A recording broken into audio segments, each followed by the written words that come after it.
Welcome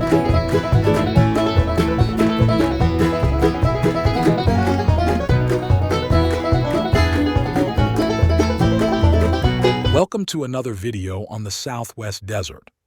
Our story begins over a century ago, somewhere along the dusty trail that winds from the town of Shakespeare to the ominously named Skeleton Canyon. There, if local legend is to be believed, lies a shallow, abandoned mining shaft filled with an incredible fortune. Over $1 million worth of stolen gold and silver bars, sacks of ancient Spanish coins, and priceless jewels looted from a Mexican cathedral. This immense treasure was said to be the ill-gotten plunder of a notorious gang of bandits led by the infamous outlaw Jim Hughes.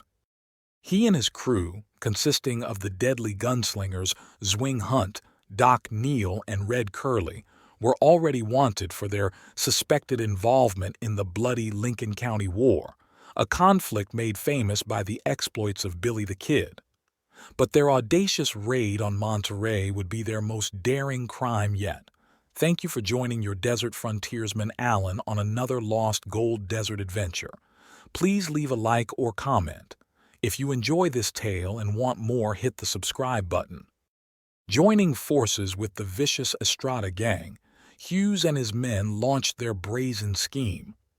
In the dark of night, they crept into a government corral and made off with 24 mules, the first step in their meticulously planned heist. Crossing the border into Mexico, the bandits descended upon the city of Monterrey.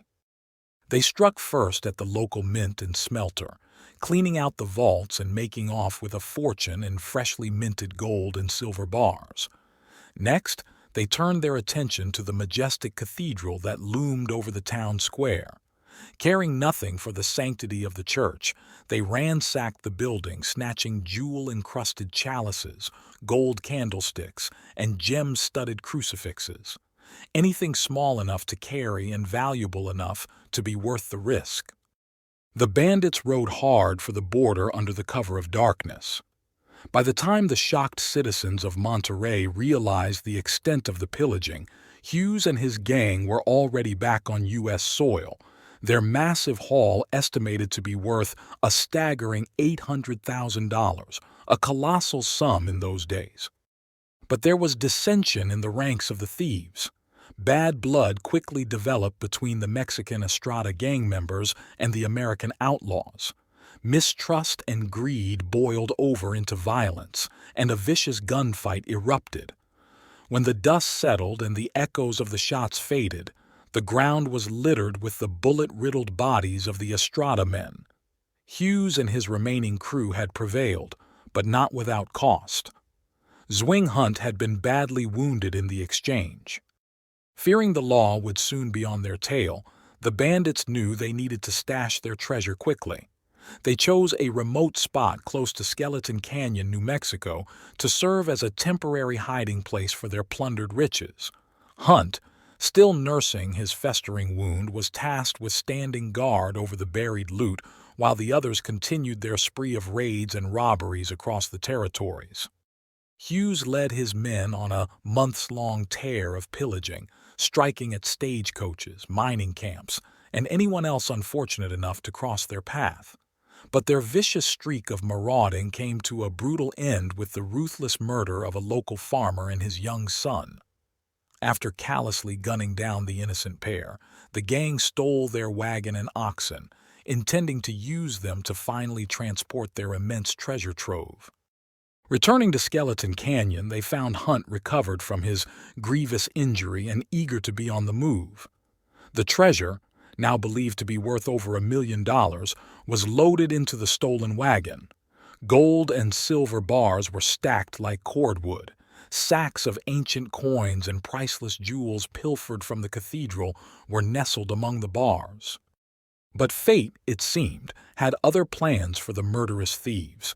After an estimated 40 to 50 miles of hard travel over sharp, cutting rocks, the unshod oxen began to falter, their hooves cracked and bleeding, unable to continue hauling the monumental weight of the treasure. Progress ground to a halt. The bandits knew they were in a precarious position. The law would be hunting them. They couldn't risk being caught with the incriminating loot. Thinking quickly, Hughes and his men labored through the night carrying load after load of riches up a nearby hillside. There, they found an abandoned mining shaft, likely dug by some luckless prospector. The men dumped the bullion and coins down the dark hole. Sacks containing the priceless church artifacts and jewelry were tossed in last. Grabbing shovels, the bandits then scattered the rock pile that had accumulated around the mine, filling the opening until it was indistinguishable from the surrounding landscape. Their dark work complete, they turned the oxen free to fend for themselves in the desert, burned the wagon to ashes to hide the evidence, and rode on toward Silver City, their saddlebags jingling with the few coins and baubles they'd held back for spending money. In Silver City, flush with cash, the gang celebrated their success with a prolonged drunken spree. They caroused in the saloons, spending lavishly and drinking heavily. It was a fateful mistake. Drunk on whiskey and their own perceived invincibility, the outlaws grew careless. An argument broke out over a card game. Guns were drawn.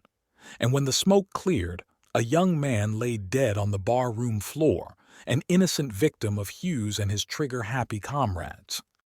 The citizens of Silver City, long weary of the depredations of outlaw scum, seized upon this last outrage as a chance for retribution.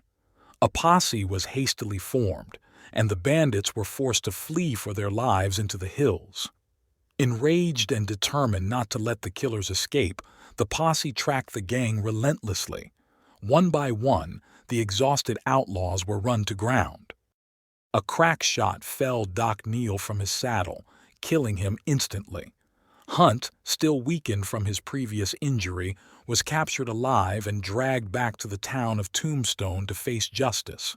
But fate granted him a cruel reprieve when he managed a desperate escape, only to be killed and scalped a few weeks later by Apache warriors. Hughes and Red Curly, the last of the gang, made it to the tiny hamlet of Shakespeare. But their luck had finally run out. The posse caught up with them there, and in a brief but furious gunfight, the two outlaws were captured. The people of Shakespeare knew these men and their crimes all too well, and they had no intention of turning the villains over to the uncertain wheels of justice. Hughes and Curly were roughly hauled into the dining room of the Pioneer House, a sturdy beam chosen to serve as an impromptu gallows. As the grim-faced citizens watched, nooses were lowered over the bandits' heads and tightened around their necks. A desperate Curly made one last attempt to bargain for his life. He offered to lead the townsfolk back to the place where the treasure was buried, promising them unimaginable wealth, if only they would spare him the hangman's noose. But the angry mob would have none of it. They had seen too many innocents brutalized at the hands of men like Curly. With a nod from the impromptu executioners, the stools were kicked away, and Hughes and Curly dropped to their much-deserved deaths. And with the death of the last of the thieves, the secret of the Monterrey Loot's location died with them. Countless treasure hunters and prospectors have combed the hills around Skeleton Canyon in the decades since, seeking that lost mine shaft filled with a fortune in stolen gold and jewels. They've explored as far afield as El Muerto Springs and Shakespeare, scouring the desert for any sign of the missing loot. But as the years turn to decades, and decades to over a century, the hidden shaft's location has remained a mystery. If it does indeed still exist, it likely lies concealed beneath rockfall and desert vegetation, a secret hoard of history and myth awaiting some lucky wanderer to stumble upon it and become fabulously wealthy overnight. Will the Monterrey Loot ever be found? Perhaps. The desert is vast, and men's dreams of sudden riches die hard. And somewhere out there under the baking New Mexico sun, resting in eternal silence beneath the dust and creosote, there may yet lie the glinting treasure of doomed outlaws. We hope you've enjoyed this journey into a long-buried past of lost bandit gold. Join us next time for another Southwest Desert adventure. Leave a like or comment. Hit the subscribe button for further desert journeys. Happy trails!